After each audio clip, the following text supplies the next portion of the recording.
Hello, everyone, and welcome back to Cyrus Webb Presents. I'm your host, Cyrus Webb. So glad you guys could join us once again. For those tuning in on Facebook, LinkedIn, YouTube, and on X, we're glad to have you all with us. We're about to connect with our friends over on IG so they can be a part of our conversation. And last but certainly not least, going to connect with our friends over on Amazon, where I'm very excited about our next guest that's going to be joining us. She's making her first appearance here with us as Cyrus Represents on Amazon to talk about her debut novel that's out now. You guys will be able to get your copy either in print or the Kindle edition. We also will let you guys know how to stay connected with her as well. And we're now live on the Amazon Live platform with Cyrus Webb Presents. If you guys are new to us on Amazon, welcome. Make sure you guys do hit that follow button either here in this corner or down below. You also will see the new book by Joelle Babula.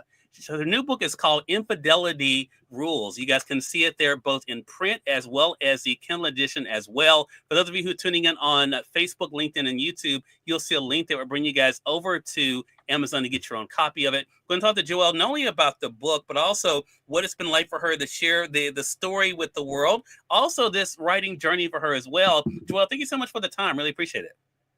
You bet. Thanks for having me on, Cyrus. Happy to be here. Look, glad to do it. And I should let our audience know at the time we're having this conversation, because I checked right before we went live, I want to say congratulations to your book. Is currently number 8 in new releases in cooking humor. So congratulations on that. Joelle, it's been interesting, even when I discovered you on IG, that of course you've been talking about the book, and we're going to get into that ourselves, but also about this journey for you. So how does it feel to finally have this book out in the world for people to be able to read? It is unreal, Cyrus. I am still reeling a little bit from it, I think. So it's been out for less than a week. Mm-hmm. It was a long journey. I've wanted to be a novelist since I was little, writing away, pretending to clack away at my father's typewriter. So it's really a dream come true. Yeah. You mentioned your father, a couple of posts that you made on Instagram, Joelle. One was when you got the box, of books at the beginning of this year, and you were talking about how long the journey was. But you also mentioned something that our mutual friend Anne-Marie and I did not know, and that is that your father also was an author. Talk to us about that experience, because as you mentioned in that post on Instagram, what that was like for you. You were holding his books. What is it like for you now to be the new author in the family? Yeah, I'll happily take the reign. I lived in the Bay Area as a kid, in San Francisco area. And he wrote a detective series set in San Francisco. So as a kid, he would take us all to restaurants and to different venues and parks under the guise of research for his detective novels. So I remember him writing. I remember my mother copy editing. She was a librarian. So writing and books have been in the family for a long time. And I'm grateful he read the manuscript. He's not around to actually hold the book in his hands, but he did read it. Yeah. Yeah. What a great feeling. I know I experienced something similar to that myself, Joelle, when got my first book deal. My grandmother, who helped to raise me, I ended up being her primary caregiver. She died the year I got my contract, but she never got a chance to see the finished book. But it's such a great thing, though, to be able to do something that you love and now to share it with all of us. You're able to do that with these characters like Quinn and Marcus and others. Is that part of the wow factor for you at this point, Joelle, that these characters have lived with you for so long, and now you get to loan them out to us? Absolutely, and that's a great way to put it. They've lived in my head for about 5 years, and all of them. You said Quinn, Marcus, Desi, Julian, and to have them out there, especially Quinn, my rule breaker, is really just a joy. And to get the response and the feedback, it's been a lot of fun. Hello to Katrina Kelly over there on IG. Glad you can join us. I see you guys over there on YouTube as well. I appreciate the hearts over there. If you guys have any questions or comments for Joelle, make sure you guys do put those in the chat as well. And I think that's the fun of this book. As I mentioned, the title may catch some people off guard, Infidelity Rules, Joelle. But what is so I think clear from the very beginning of the book is how this book is about people like us that are flawed, that don't always make the right decisions. May have interesting ways of seeing the world, right? But may actually have really good intentions. You mentioned Desi. So let's talk about that dynamic between Quinn and Desi, because I love the way they're able to play off each other. What was it like for you to kind of give Quinn someone like Desi who, even though they made different choices, they were able to have some shared experiences. Sure. So I really felt like I had to give the reader somebody like Desi who was thinking what she was thinking. Hey, Quinn, you're not making the best emotional choices. Yeah, for your future, this is, not just for the people that you're impacting, but also for your own future. Yeah. So I felt like I had to give the reader somebody who was reflecting the reader's own thoughts. And I wanted somebody non-judgmental. I mean, they're best friends. Mm-hmm. So, and I actually have a very good friend who's a sex therapist. So, and Desi's a sex therapist. So this kind of, I was able to sort of bounce things off of her and get some feedback as to how a therapist friend would approach a good friend when she's doing something that may be morally questionable. Yeah. Yeah. And I think that is why this book is so fascinating, and how I think even to the lead up of the release, Joelle, you've done such a great job of being able to let people know, one, where the connections may be with you in this book, those being cheese and wine, but also where they end, and I think that is kind of part of the fun of being a storyteller. The other thing that's interesting about you, though, and I really appreciate this, and I'm sure other authors do as well, is that you, just like you have other authors, because I've seen it now, not just on Instagram, but also on Amazon too. You have other authors now that are celebrating you, just like you celebrate them. You are able to do that. What has that community been like for you, and the support, the leading up to the book, and now that it's out? It's been incredible. I have to say, I thought writing was a solo endeavor. Mm-hmm. I thought I would just be in my office, write my book, put it out in the world. It's definitely not. You need a community, you need a team, and I am just overwhelmed by the supportive, embracing writing community out there. I have made friends, I have met colleagues. If anybody's thinking about writing, build your community. It is key, and it's so important. And it really feeds me. It's motivating, it's inspiring to get bounce story ideas off other writers, to read their work. So that's been a gift that I wasn't expecting. Yeah. And I think I hear that quite a bit on this broadcast, Joelle. So I know that other authors appreciate you saying that, and they're glad to be there too.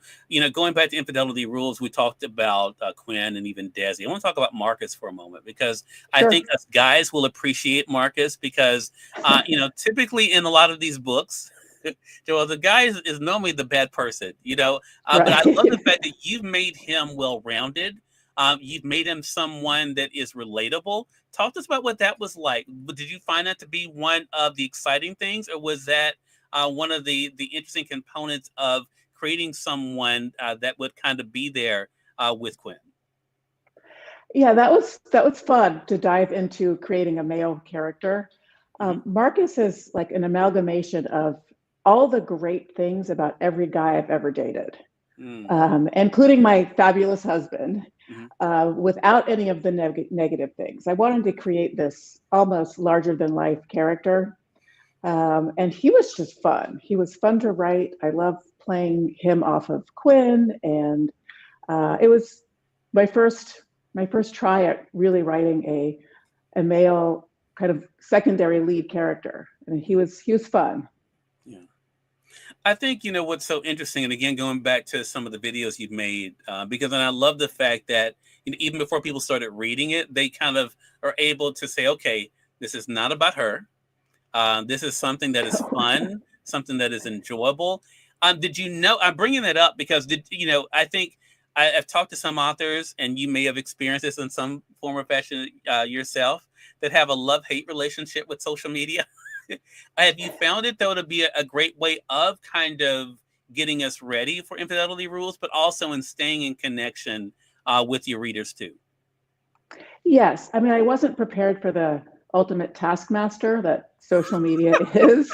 I will say that was surprising, but it's a great way to communicate with readers, with friends, with family, with anybody who pops in. And it's a great way for me to stay on top of the writers I love, authors that I love, and friends as well. And, I will say it was a really exceptional way for me to get out there that I am not Quinn.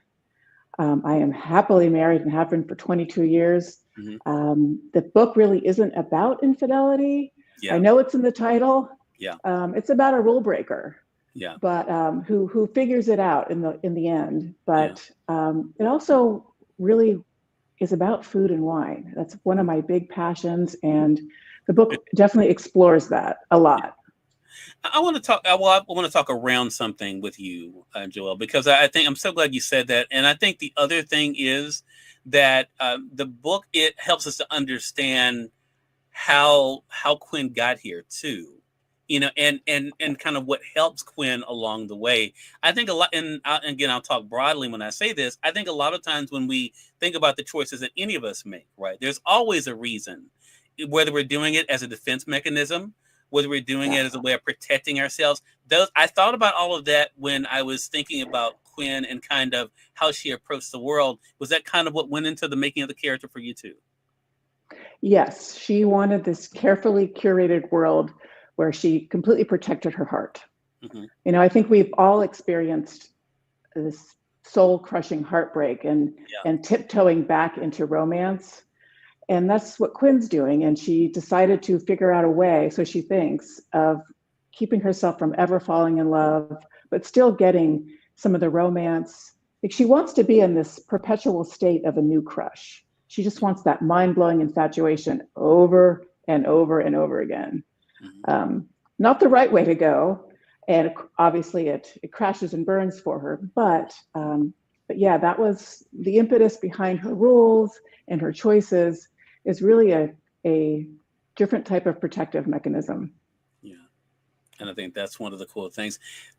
Did you know how the story was going to end initially, Joelle? Was that part of the fun for you in writing it, that the characters kind of took over the story? I thought I knew how it was going to end. That's not how it ends.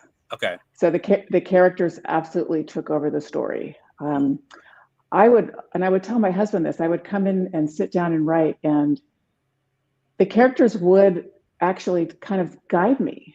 And I've heard writers say this before, and I never really understood it until it was happening. The characters were telling me what was going on. Even if I had a plot line in mind, they would change my mind. So the ending is different from what I had planned. Wow. Love that. Love that. So now that you're on this side and you're having strangers like me ask you all kinds of questions, and now you're you're able to meet readers. What is it? You still having those pinch me moments now that the book is officially out? Oh, yes. Yes. I mean, every time I see the cover, it makes me smile. Every time someone sends me a picture, when they got the book in the mail, some of the reviews that are coming out right now. You just told me I'm number 8 in cooking humor. Yeah. I mean, I had no idea. That puts a smile on my face. Yeah. Yeah. And I think I always check these things right before I go on, because I always think it's fun to see. So, but yeah, at the time, that we're having this broadcast currently, and I'll put it back up on the screen for audio. If you guys are just coming in, I see you guys over there on Amazon as well. This is an exciting time for Joelle, celebrating again the release of her book now on Amazon. Hot new release here. You guys can see the book is Infidelity Rules. Again, as you heard her mention, the reviews are already coming in. The book's available here in print as well as the Kindle edition as well. We know you have more that's going on with the book, Joelle. How can our audience stay connected with you? Through my website is a great option, because all my social links are there. You can sign up for my newsletter, and you can follow me on Instagram, Facebook, all those fun places. And please feel free to shoot me a message. I love hearing from readers. Absolutely. All right. Joelle, congratulations to you again. Really appreciate you stopping by, and looking forward to our next chat together.